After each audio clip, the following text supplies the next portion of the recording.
Bonjour à tous. Donc, vous avez peut-être entendu qu'au Rwanda, en fait, le gouvernement a décidé d'appliquer un décret qui, en fait, ordonne la fermeture des milliers d'églises et des milliers de lieux de culte, en fait, d'églises et mosquées aussi.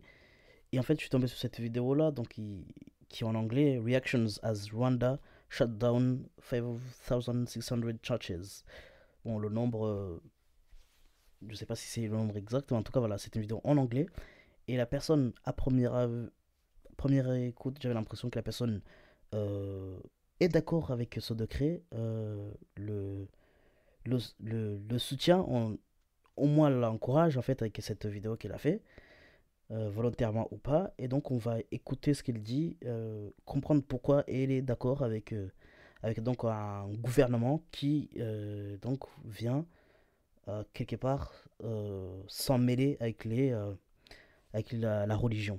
Donc on va voir, ça sera en anglais, je vais essayer de traduire. Je traduirai pas tout ce qu'il va dire, hein. Je vais juste traduire pour les points, en fait, les points principaux. Enfin, tous les points, je vais les traduire, mais je vais pas dire mot pour mot ce qu'il va dire.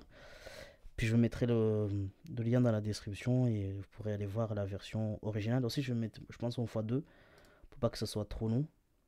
What's up, guys? It's your girl Adola. So when Rwanda closed down more than 5,000 churches and mosques, some people said, wow, we need this in Kenya. And then I've seen some people saying, well, we need this in Nigeria. Some people said it's an attack on Christianity in Rwanda, it's persecution of the church, and that Paul Kagame is just trying to make Rwanda a secular nation. Now, somebody said this video was the reason they closed down more than 5,000 churches and mosques. Some people said, wow, we need this in Kenya. And then I've seen some people saying, well, we need this in Nigeria. Some people said it's an attack on Christianity in Rwanda, it's persecution of the church, and that Paul Kagame is just trying to make Rwanda a secular nation. Now, somebody said this video was the reason they shut down those churches. Ok, donc elle commence elle dit qu'en gros elle a vu des gens, que ce soit au Kenya ou d'autres pays, au Nigeria, qui disent qu'ils sont en fait contents et qu'ils aimeraient avoir la même chose s'appliquer dans leur pays. Et, euh, et donc elle dit que tandis qu'il y a certaines personnes qui disent que c'est de la persécution contre les églises, euh, selon elle, le président en fait essaie juste de mettre en place un gouvernement laïque. En fait c'est ça, sécula, ça veut dire laïque en français. Donc là c'est son point de vue et dit en fait le gouvernement essaie juste de mettre en place un gouvernement laïque. Alors bon, le gouvernement qui s'en mêle dans les affaires de l'église pour mettre en place un état laïque, c'est contradictoire. Mais on va voir ce qu'il va dire par la suite. In Rwanda. The ball, time for the ball. Here we go. Ball, time for the ball. There we go. Now, first of all, guys, please know that this is not the first time that such is happening in Rwanda. In 2018, Rwanda actually shut down 9,000 churches and 6,000 of them remained shut. The reason it's usually very few mosques involved is because the population of Muslims in Rwanda is like 2%. So this month, they shut down like another 5,000 churches. And like you, I needed to know why. So Rwanda is shutting down churches for what I would categorize into three reasons. Number one, inadequate infrastructure. Alors avant qu'elle donne les raisons, en fait là elle a mis la vidéo en fait une vidéo en fait qui en fait ressemble à beaucoup de vidéos qu'on peut voir sortir en fait des églises, de certaines églises en tout cas, pas tous les églises, souvent pas catholiques, c'est des églises non catholiques. Et ça va être tout ce qui est voilà, je vais pas te donner, voilà, en tout cas il y a plein d'églises qui sont pas catholiques parce qu'en catholique, dans les églises catholiques on fait pas de, en fait, on ne danse pas, on fait pas, voilà, c'est quand même assez structuré. Donc voilà, ces vidéos-là, on peut les voir et donc elle mettait une vidéo pour montrer en fait quelque part, je pense qu'elle a voulu mettre parce qu'on la voit sourire après cette vidéo, c'est pour montrer que c'est ridicule. Et c'est vrai que certaines vidéos, quand on les regarde, on se pose des questions. Voilà. Donc là, elle va énumérer les raisons pour lesquelles le président a fait ce qu'il a fait. Enfin, le gouvernement a fait ce qu'il a fait. Donc, infrastructure inadaptée. Number two, failure to pass safety and Donc, le fait que ces églises ou ces mosquées, ces lieux de culte n'ont pas réussi à passer les tests de sécurité et d'hygiène. hygiene codes. And number three, proper documentation, which is Et la documentation inadéquate. elaborate, we will get to that. A law that was passed in 2018 says that churches in Rwanda must have adequate infrastructure and must pass safety and hygiene codes. Now, in terms of infrastructure, safety, and hygiene, this includes having enough space for the attendees without the place being overcrowded. Donc là, il énumère en fait ces lois, en fait, ces règles sur les infrastructures, en fait, qui sont visiblement en place, qu'ils ont voté, il doit y avoir une loi. Et en fait, c'est suite à cette, on va dire, à l'incapacité à ces lieux de culte de respecter ces lois-là qu'ils ont été fermés. Et donc ils disent que voilà, il faut que l'église ait suffisamment de place pour avoir du monde, en fait, pour accueillir autant de monde. So each building has what we call the safety capacity, the number of people that can be inside a building without you having to worry about what's going to happen if there should be fire outbreak. So they're saying that if you have a lot of people, get a bigger space, don't overcrowd them. Also, the churches are expected to have reasonable number of toilets. Aussi parle de nombre de toilettes, de lavabos. And hand washing stations for their members. So if you have a 1,000 member church, for example, you can't have one toilet, two toilets. In America, a hall that seats 1,000 to 2,000 people must have at least a minimum of 12 toilets. So Rwanda also said that churches must have adequate parking spaces. Aussi parce que je rigolais, mais on va revenir sur ces points-là. Donc l'église, il faut qu'ils aient des places de parking. On their premises, that your church members are not allowed to be parking on the street, which can be blocking traffic. Another thing is Rwanda is saying that churches must have fire hazard equipment. So il faut qu'ils ont des équipements anti-feu. You need multiple fire extinguishers and people must know how to operate them. You should even have fire drill. Like here, we would even have fire drill so that your members would know what to do in case of fire. And then that they must have soundproofing systems. Et qui doivent avoir des équipements de... Donc ça, c'est que sur l'infrastructure, qui doivent avoir des équipements sonores. Ou en tout cas, des insonorisations. Il faut que les endroits soient insonorisés. Which means whatever happens or whatever is going on inside the church should only be heard inside the church. They're saying no noise pollution, which would disturb the neighbors. Quite frankly, a lot of Nigerian churches and mosques are guilty of this, especially when they're doing night vigil and neighbors cannot sleep because, you know, some people are praying. The same thing applies to the Muslims. When they're having the Muslim prayers in the morning, neighbors are not able to sleep. It's not right. However big a church is here in America, once you go outside the church, you don't hear what is happening inside the church. And so neighbors can't sleep. They also say that the churches must be in a safe location. Et que l'église doit être dans un lieu safe, sain. This one alone would disqualify. It will eliminate a lot of churches that are located in like face U-story buildings. You will see some buildings with several churches in one building. And I know that some churches are meeting under tents, no toilets, no place to wash hands. So all those ones will be automatically eliminated. So when it comes to all of these ones, I personally don't see anything wrong. I live in America, as you guys know, and all these things are already known and expected of churches and houses of worship. In fact, churches here, we even have a kitchen, a big kitchen, you know, so that nobody has to cook outside when they have an event. Like you can have a wedding at the church and you can bring your caterer to the church. The caterer can cook at the church and they can bake at the church. And like I said earlier, no noise pollution at churches here. Now, the problem would be if public institutions in Rwanda are not observing all these safety measures and it's just the church, you know. And I looked into that and found out that it doesn't just apply to government buildings, but all workplaces must also observe safety and hygiene codes, and every employer must guarantee a safe working environment for their employees. Now, the second aspect of why they closed down the churches. Ok, donc elle vient de finir le premier point en disant que voilà, sur la question d'infrastructure, pour elle ça la choque pas puisqu'elle habite aux États-Unis et qu'elle sait comment ça se passe et que c'est des gens ancrés dans leur culture ou dans leur j'imagine dans leurs règles, dans leur règlement. Bon, évidemment moi je suis contre, hein, je suis contre cette hérésie en fait, parce que bon, elle habite aux États-Unis, j'imagine qu'aux États-Unis, ils ont quand même.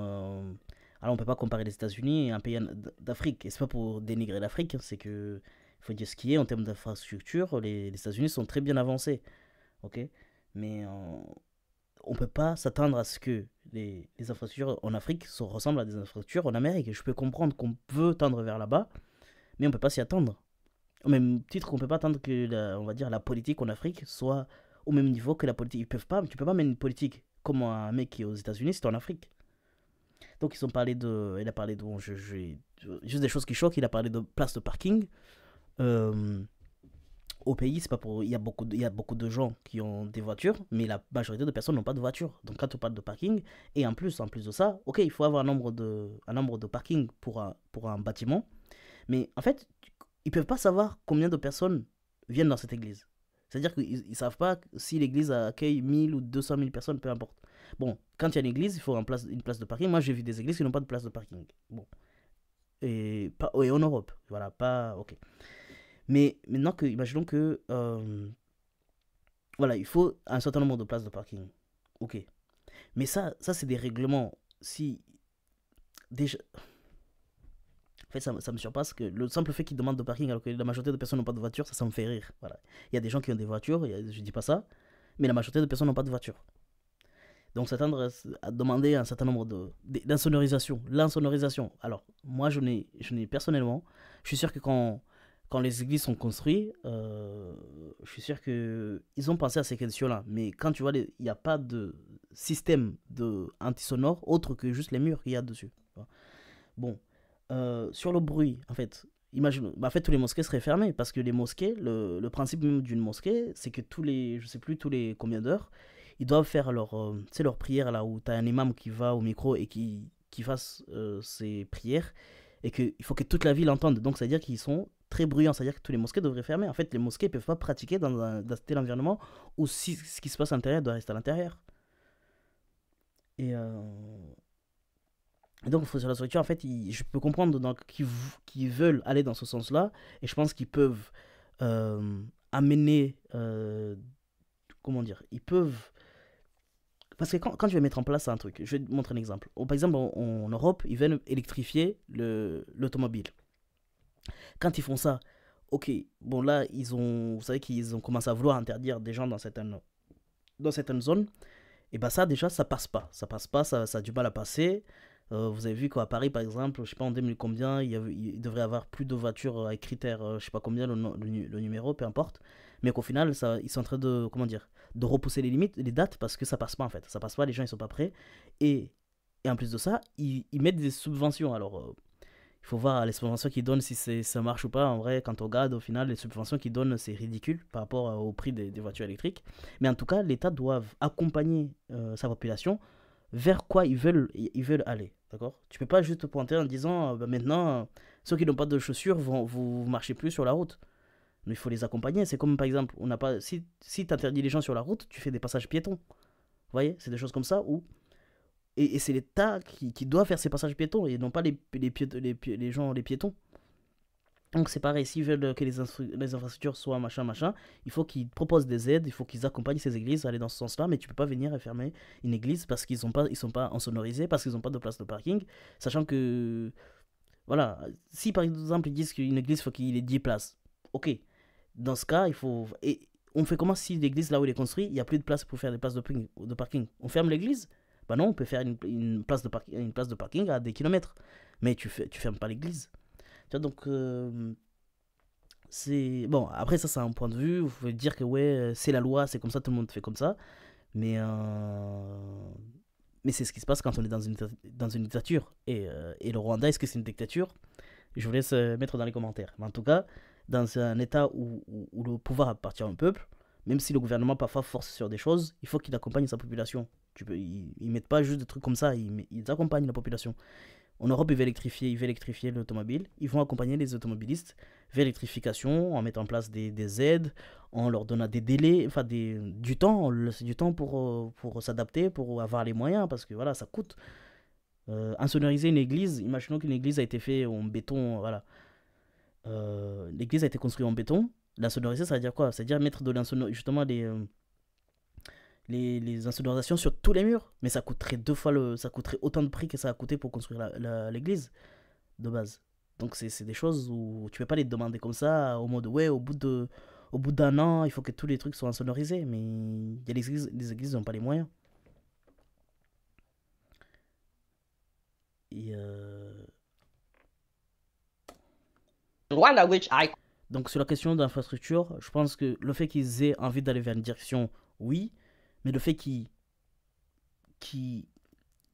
bloquent ceux qui n'arrivent pas à aller dans cette direction suffisamment rapide comme ils le veulent, bah ça, il n'y a que dans une dictature que ça se passe comme ça. Dans d'autres pays, il faut accompagner les populations, aller vers la loi que vous mettez en place.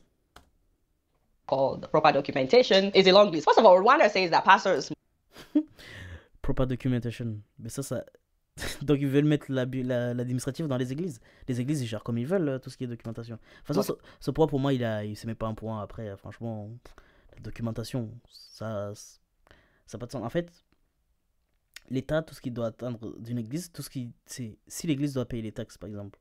Ah ouais, je vois, ok. Donc ils veulent que l'État paye les taxes, ok. have a degree in theology, and I Non, mais un pasteur doit avoir. Mais c'est ça ce que je dis, c'est les idées en Europe. La religion, ça n'a rien à voir avec bon, aujourd'hui, les prêtres, par exemple, les prêtres, ils font des études pour devenir prêtre. Et ils passent les machins, ce que tu veux. Ok, il n'y a pas de souci. Mais la religion, ça n'a rien à voir avec ça. La religion, c'est pas question. C'est pareil, c'est pas question de vérité, de réalité. De la religion, c'est. En fait, c'est ça qu'ils comprennent pas, c'est que la religion, ce n'est pas. il faut pas ramener la raison dans la religion, tu vois. La religion, ça va au-delà de la réalité, de la vérité. Je pense que la religion, c'est la foi. Et il y a une expression qui dit que c'est quoi? C'est le cœur. Non, ouais, bon, non, c'est pas ça. C'est pas ça. Mais en tout cas, ouais, la foi, ça n'a rien à voir avec la raison. C'est-à-dire, si tu veux mélanger la raison, ou en tout cas essayer de justifier la foi par la raison, tu pars d'une mauvaise direction. Donc la foi, non, il faut pas avoir de... N'importe qui, même un enfant qui en a, peut se mettre à parler de Dieu et à prêcher ce qu'il a compris de Dieu et à parler de la parole de Dieu sans... Même sans avoir lu la Bible, j'ai envie de te dire. Imaginons que la personne n'a pas lu de Bible, et il peut quand même aller prêcher. Bon, maintenant, si tu n'as pas lu de Bible, il y a des gens qui vont te dire, ouais, mais tu t'es qui pour... Mais en fait, la religion, et je parle pas que de la religion chrétienne, ça peut être n'importe quelle religion, tu vois. Ça peut être le bouddhisme, ça peut être ce que tu veux. En fait, je pense que la religion, c'est au-delà comment je dis, de la réalité, de la vérité. Non, c'est vraiment un besoin autre que vouloir... pourquoi il faut qu'ils aient un degré dans le... pour qu'ils aient un master ou un doctorat dans un truc pour parler de Dieu. Mais ça n'a pas de sens. C'est-à-dire quoi? Que les gens qui ne sont pas intelligents n'ont pas droit, ne comprennent pas la parole de Dieu, parce que Dieu n'a pas besoin. L'histoire de doctorat, de tout ça, c'est des notions terrestres, c'est les humains qui le mettent en place. Mais Dieu est au-delà de l'humain. Dieu, même ceux qui ne parlent pas, Dieu les entend. En tout cas, là, en tant que croyant, en tout cas, voilà. Si tu es croyant, tu sais que Dieu, t'as pas besoin de parler, t'as pas besoin de parler telle langue, t'as pas besoin de connaître telle chose pour que Dieu te parle et pour que tu l'entendes, pour que pour que Dieu t'utilise comme son messager, tu vois. Et donc là, l'histoire d'avoir de degré, ça n'a pas de sens, ça n'a pas de sens. Et pareil, je dis ça, moi, je sais qu'il y a une volonté derrière, il y a une autre volonté. En soi, tous les points qu'ils mettent ici là, c'est c'est de la poudre dans les yeux, comme ils disent. Ils cachent quelque chose derrière. Ils ont d'autres agendas. Mais en tout cas, sur les points, c'est pour montrer que ça n'a pas de sens de demander, de dire est-ce qu'il faut vraiment avoir un doctorat pour prêcher la parole de Dieu. Mais ça n'a jamais existé. Les gens qui... Mais non, ça n'a pas de sens. Ça n'a pas de sens. Et alors, dans les églises catholiques, je ne sais pas si tu dois avoir fait... Si tu n'as pas fait les études, tu me demandes, tu peux devenir... Je pense que tu ne peux pas devenir prêtre. Je pense dans les églises, si tu n'as pas fait les études. Mais dans les...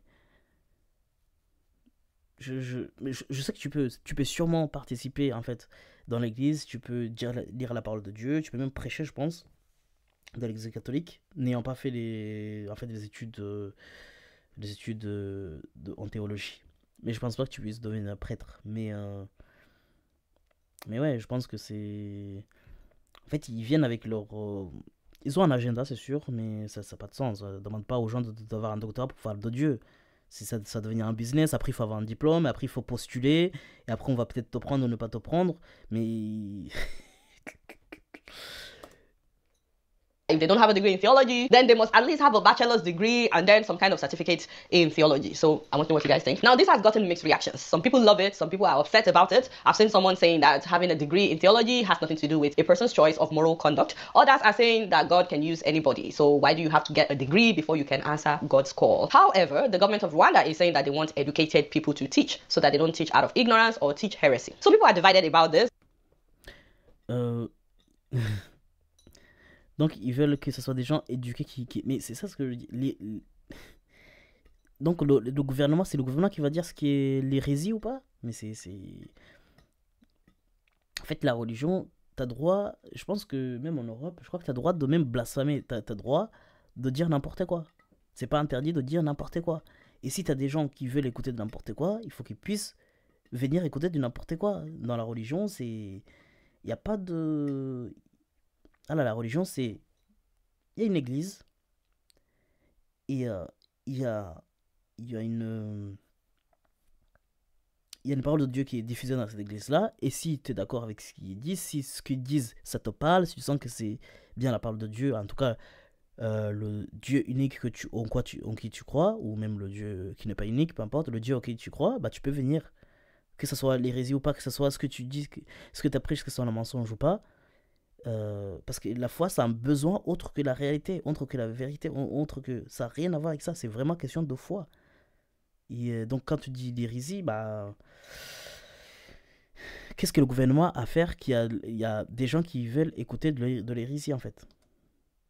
Après, je dis comme ça, je comprends, vous pouvez vouloir dire, ouais, mais oui, mais non, mais l'hérésie, c'est mauvais, mais c'est pas ça la question. La question, c'est, en fait, l'idée, c'est que, qu'est-ce que l'État doit venir, euh, en gros, c'est comme si l'État va venir dire qu'est-ce qu'est un bon chrétien, un mauvais chrétien, une bonne parole de Dieu, une mauvaise parole de Dieu, quoi. C'est pas possible. Ça, c'est pas à l'église c'est pas à l'État de le faire.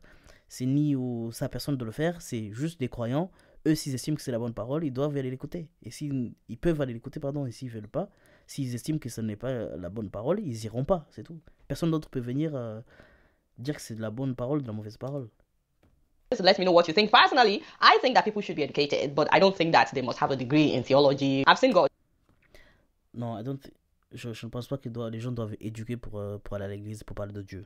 Voilà. Après, ça, c'est pareil, c'est des choses qui poussent les gens, en fait, quelque part, du coup, à s'éloigner de la religion. Le truc, c'est que les gens qui s'éloignent de la religion, un humain, ça a besoin de croire en quelque chose. Donc, soit ils vont croire à la religion, soit ils vont croire à la science, soit ils vont croire à la magie, soit ils vont croire les humains, ça croit, personne ne croit en rien. Chacun croit en quelque chose.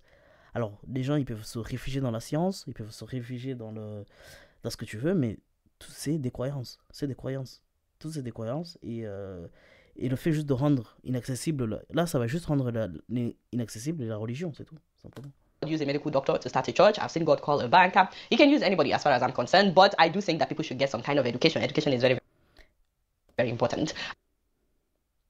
Et ça n'a rien à voir avec l'éducation. C'est-à-dire que les gens qui viennent à l'église, les gens ils viennent de différents milieux. Il y en a qui sont allés à l'école, ceux qui ne sont pas allés à l'école. Ce que tu veux. Et tout le monde est d'accord que tout le monde doit être éduqué. Après, il y a des gens qui n'ont pas les moyens de s'éduquer. C'est bon, ils sont privés de Dieu. Ils ne peuvent pas parler de Dieu autour d'eux. Parce que c'est ça de base l'église. C'est juste l'église, c'est une personne qui veut parler de Dieu. Et ceux qui veulent l'entendre viennent l'entendre. C'est ça l'église. Tu vois. Et donc, l'église, ça peut se faire dans une structure qui est dit église, mais ça peut se faire à la maison, ça peut se faire. Ça, c'est des choses qui se font, et j'espère, et je sens que ça finira par être interdit si ce n'est pas déjà le cas. Le fait de se réunir à la maison et de prier, de parler de Dieu, voilà. Et donc maintenant, si t'es pas allé. Donc imaginons, on vient chez toi, on trouve que t'es avec un groupe de personnes, tu es en train de parler de Dieu, tu es en train de leur prêcher la parole de Dieu, et ils vont te dire, il est où ton doctorat ou ton master en théologie, ou même peu importe en quoi, et si tu l'as pas, tu vas en prison. Je sais pas où est-ce que ça va, mais bon, je sais qu'ils ont un agenda. Encore une fois, j'insiste là-dessus, c'est juste que c'est pour vous montrer à quel point, voilà, moi je trouve que c'est ridicule ce qu'ils demandent. En fait, c'est ridicule à partir du moment où l'État a voulu s'en mêler dans l'église. Déjà, c'était ridicule. Le fait que d'aller dans les petits points là, c'est pour d'aller dans les détails, mais en fait, le point de départ, ça part mal. Now let's go over the list of things under this proper documentation. So there's a list of things to check before your church can be registered. Did I mention that you have to legally register your church before you can open a church in Rwanda now? And that will be after you submit the following. Number 1, application letter. Number 2, a letter from your district authorities agreeing to certify that your church construction meets standard if it meets standard. Number 3, notarized written law that governs your church. Number Ok, moi je pense que vu comment c'est rendu difficile, je pense que tout simplement les gens il faut qu'ils arrêtent de construire des églises. Il faut qu'ils se regroupent chez eux et qu'ils parlent de Dieu et voilà. Et s'ils veulent faire un concert, je me demande s'ils ont le droit de faire des concerts. C'est-à-dire que s'ils veulent vraiment se regrouper, ils peuvent se retrouver dans un lieu ouvert, avec les micros et tout ça, et faire leur baisse, mais sans construire des églises, que ça va devenir juste inaccessible. Et après, entre nous, je pense qu'il y aura toujours des gens super riches, souvent des gens qui viennent de l'étranger, qui vont venir construire des grosses églises en normes et tout ça. Mais pour un citoyen lambda, pour les Rwandais qui sont sur le territoire, c'est compliqué. Parce que ce qu'ils demandent, c'est juste inaccessible. Et là, le seul choix qu'ils ont, c'est de prier chez eux, en fait. D'aller se voir, faire des petits groupes et se retrouver dans des maisons et chez eux directement et prier, si c'est pas déjà interdit. Parce que je pense que, bon... For the names of the legal representatives of your church, we're talking about the pastors, his deputy, as well as their CVs, their resume. Number 5, criminal record of your pastor and his deputy or whoever is representing your church. Number 6, a statement certifying that the pastor and his deputy and the governing bodies of your church were appointed in accordance with the organization's laws and declaration. Number 7, the pastor, his deputy, the governing body should possess a bachelor's degree in religious studies or bachelor's degree in any field with a valid certificate in religious studies. We talked about that already. Number 8, notarized document explaining the doctrine of your church. They want to know what your doctrine is about. Number 9, Mais qu'est-ce que l'État a à faire about that already. de la Number doc- 8, de la notarized document explaining Qu'est-ce que l'État a à faire de la doctrine de l'Église? En fait, ils veulent parler de Dieu, c'est tout. C'est tout ce que l'Église a à savoir. C'est tout ce que l'État a à savoir. C'est que c'est une Église. C'est un lieu où ils parlent de la parole de Dieu. Ils parlent de Dieu, de Allah, de Bouddha, ce que tu veux. C'est tout ce qu'ils ont à savoir. Ils n'ont pas à savoir quel est votre... Ils n'ont pas à savoir ça. Où est-ce que vous voulez aller Et alors, ça veut dire que si on veut aller dans une direction, ça va être interdit maintenant? Bon, moi, je trouve... Ouais, c'est un truc simple. Alors, aux États-Unis, je sais pas. Mais en Europe, par exemple, regardez combien de personnes pratiquent aujourd'hui. Très peu. Très peu de personnes pratiquent. Les gens les plus pratiquants, c'est les gens qui sont en Afrique, dans des pays, en fait, on va dire, pauvres et tout ça. Et c'est vrai. Enfin, moi, en tout cas, c'est ce que je constate. Après, vous me direz le contraire. Mais dans les pays développés, ils pratiquent pas. Ils pratiquent pas pour plusieurs raisons. Et c'est l'un des raisons, en fait. Tous ces règles, tous ces trucs-là, en fait, au final, on se retrouve, on a l'impression qu'on est dans une entreprise lambda, en fait, tu vois. Alors que nous, de base, on voulait juste venir et prier dans la simplicité, et voilà, être au contact de Dieu, c'est tout. C'est ce qu'on voulait de base. Et donc, je pense que bientôt, il y aura de moins en moins de croyants en Afrique aussi. Et est-ce que c'est une bonne ou une mauvaise chose? Moi, je suis pas dans ça. Je suis pas en train de dire que c'est une bonne ou une mauvaise chose, hein. Attention, je suis pas en train de dire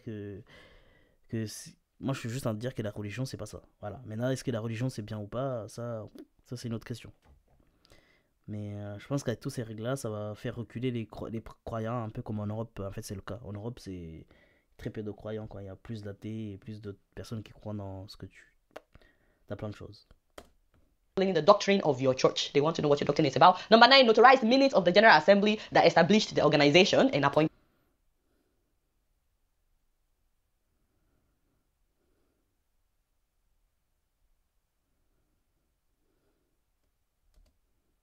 its leaders. That is Je n'ai pas compris ce point. establish your church. Number 10, an annual action plan of your church as well as your source of income. 11, a document of partnership. Source of income, mais franchement, mais qui sait pas d'où vient l'argent de l'église? Ça vient des croyants, et s'ils ont des projets à côté, ça vient de tous ces projets-là. En fait, on va parler des revenus juste après. Issued by one of the umbrellas of your own church. I'm guessing one of the governing bodies of your church. And the last one is to make a payment online. This is the fee by one of the umbrellas.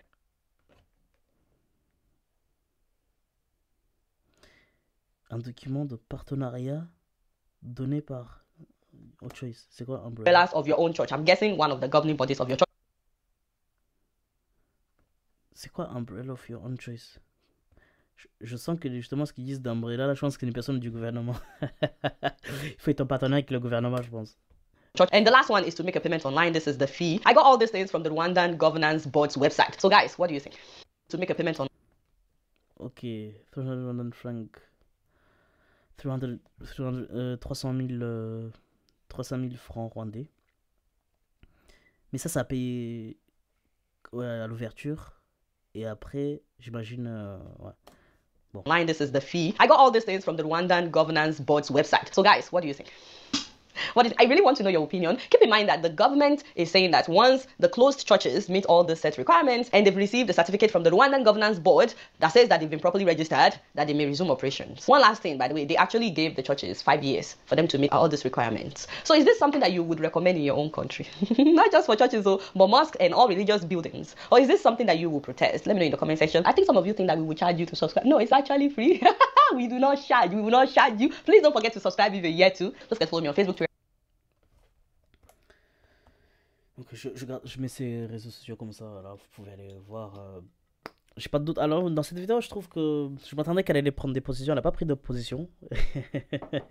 Elle a juste énuméré ce que. Bon, en tout cas, je pense que ça permet d'informer aux gens en fait ce qui est attendu de ces églises-là pour les ouvertures.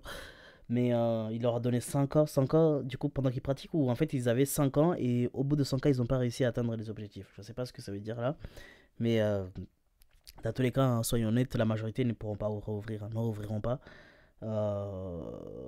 Soit parce qu'ils n'ont pas les moyens, soit parce qu'en fait ça les a découragés finalement, tu vois, parce que ouais, non, la majorité vont pas rouvrir. Et honnêtement, de toute façon, moi je pense qu'avec toutes ces réglementations qui rentrent en place, juste le résultat c'est soit les gens ils sont très très très croyants et ils vont se révolter.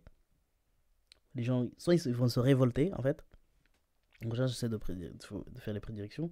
Avant que je fasse les prédictions, moi je pense que l'agenda de l'État, c'est de contrôler les églises. Enfin, pas les églises, mais les lieux de culte. De contrôler ce qui se passe à l'intérieur. Et de surtout, de recevoir des impôts de ces églises-là. Je pense que c'est la motivation première, c'est de pouvoir, entre guillemets, avoir la part du gâteau sur les revenus que génèrent ces églises-là. Bon. Pour moi, ça, voilà, c'est des objectifs. Objectif le plus important, avoir donc imposer ces lieux-là. Et deuxième chose, c'est du coup d'avoir le contrôle sur les églises en fait, de pouvoir voir ce qu'ils éduquent pour s'assurer qu'il n'y a pas de personnes qui comploteraient contre eux. Euh, Ce genre de choses. Euh, Maintenant, donc ce que je commence à dire, c'est qu'est-ce qui va se passer. Je pense qu'il y a très peu d'églises qui vont réouvrir. Je pense que la majorité vont rester fermées. Euh, Soit les gens ils vont manifester, donc se révolter, soit, soit simplement ils vont pratiquer comme ils peuvent, nanana, il va y avoir des arrestations, nanana. Si ça devient vraiment très grave, les gens ils vont juste simplement se tourner vers d'autres façons j'imagine, de spiritualité, en fait, d'autres moyens de spiritualité. Hein. Ils vont faire du yoga, ils vont faire d'autres choses. Je pense que. Mais je pense qu'ils. Alors, c'est pas la fin des chrétiens, attention. La majorité vont continuer à prier, aller dans des églises aux normes et tout ça, il n'y a pas de souci. Mais je pense que les églises, en fait, ça marque un tournant pour les croyants, pour la croyance. Et voilà, je suis pas en train de dire que c'est bien ou c'est mauvais. Hein. Honnêtement, le fait qu'il y a les religions, voilà, le fait qu'il y a la religion, qu'il n'y ait pas la religion, est-ce que c'est bien, c'est mauvais? Ça, c'est pas la question. Juste, voilà.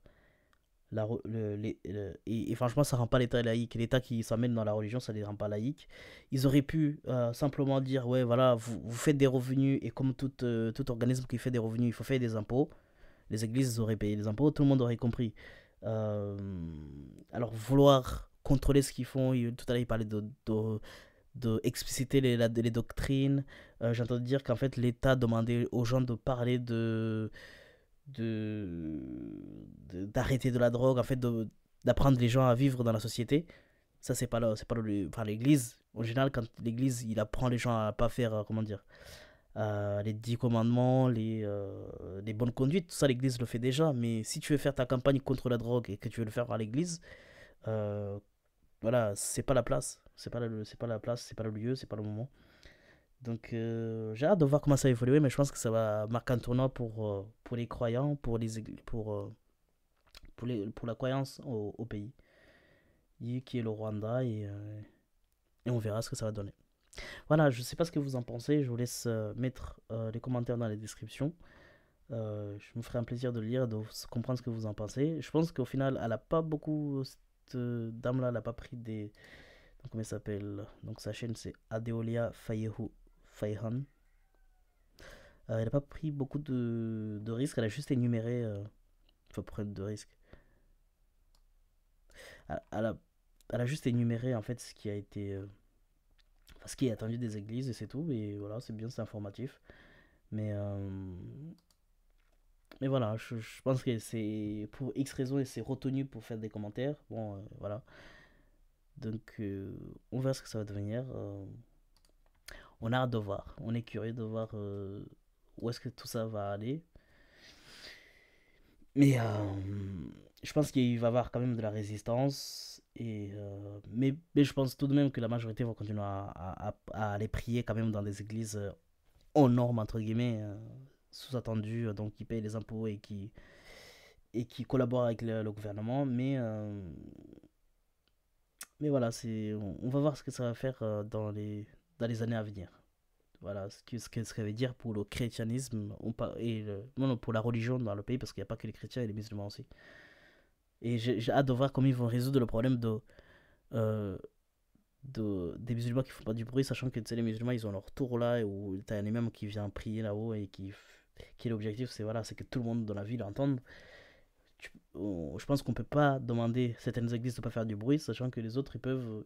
Enfin, j'ai hâte de voir comment ils vont juger entre ne pas faire du bruit et les musulmans avec leur tour qui en fait justement l'objectif c'est de faire du bruit entre guillemets en prêchant la parole à toutes les personnes qui sont dans la ville. Voilà, beaucoup de choses qui vont être polémiques, mais on verra où est-ce que ça va aller, on va voir comment ça va évoluer dans le pays. Et voilà.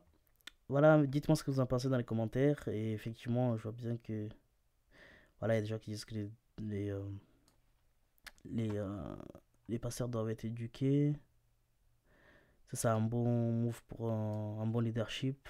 Il faut savoir que le gouvernement rwandais, il est très populaire dans le monde, hein. Il est très populaire, très réputé d'être un bon gouvernement. En tout cas, tout le monde dit qu'ils font du. En tout cas, il s'est bien commercialisé. Donc, vous savez que, par exemple, ils avaient fait une campagne où ils avaient mis leur slogan, entre guillemets. Non, ils avaient mis Visiter Rwanda sur les maillots du PSG. Donc, PSG qui est un club français, donc le plus grand club français en fait dans la ligue, voilà, dans la première ligue. Donc ils ont mis beaucoup de moyens pour se faire voir dans le monde et ils sont très bien perçus. Ils ont une bonne image. Et donc c'est pour ça qu'on a on a pas mal de bons retours. Voilà. To avoid people from being ripped off for the name of religion. Ouais. Ouais, c'est que.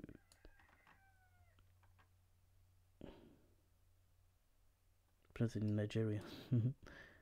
En African countries for le sud. Ouais, bah écoute, moi je suis pas en train de dire que en fait ce que le gouvernement fait c'est que c'est mauvais par rapport à la religion dans le sens religion. Maintenant, est-ce que la religion en elle-même a le mérite d'exister ou pas? Est-ce que c'est une mauvaise chose pour la population ou pas? Ça je pense que c'est un autre débat, mais en tout cas ce qu'elle fait, les choses qu'elle met en place, ça empêche entre guillemets la religion, c'est contre la religion, voilà, ça empêche, ça va réduire le nombre de croyances, ça va mettre les bâtons dans les roues dans la religion telle qu'on la connaît. Maintenant, je pense que ça va devenir un peu comme en Europe ou aux États-Unis. De toute façon, ces personnes-là, le gouvernement, les membres, ils ont grandi à l'étranger, donc ils prennent des choses qui sont à l'étranger, ils les ramènent dans leur pays. Et au final, bah, on aura moins de pratiquants, mais ceux qui vont pratiquer dans les règles, machin, entre guillemets, un peu comme en Europe. Il y a très peu de pratiquants, en fait, au final, en tout cas natifs de l'Occident. Beaucoup de pratiquants, c'est des étrangers. Et, euh, et voilà, pratiqueront ceux qui s'accommodent aux lois, et puis on avancera comme ça. Enfin, on verra, mais je pense que c'était assez polémique. J'ai pas envie de dire c'est du jamais vu hein, au pays. Enfin, au Rwanda, il y a beaucoup de. En Afrique, il y a beaucoup de lois, de choses qui se mettent en place et qui souvent sont très polémiques. Et, euh, et donc voilà, mais on verra. On verra comment ça va évoluer, on va suivre ça de près.